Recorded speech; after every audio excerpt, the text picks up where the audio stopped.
আজকে কি কি রান্না করলি? আজকে রবিবার তাই একটু দেরি হয়েছে।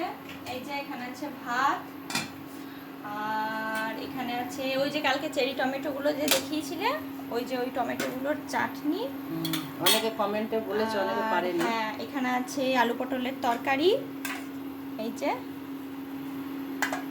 আর এটা ছেলের আছে মাছ ভাজা। আর এখানে আছে এই যে ঢ্যাঁড়সের টক, এই যে বীজগুলো দেখাচ্ছে, এটা ঢ্যাঁড়স এটা। আর এখানে আছে সর্ষে পোস্ত দিয়ে মাছের ঝাল, একটু ঝোল ঝোল করেছি কেননা ভাত দিয়ে খেতে ভালো লাগে। আর এই যে এখানে আছে গুগলি, যেটা সেদিন একদিন হয়েছিল কিছুটা রেখেছিলাম, সেটার পোস্ত, গুগলি দিয়ে আলু পোস্ত। আর এটা ছেলেরটা হচ্ছে, ওর এখন দেরি হয়ে গেল সবজিটা।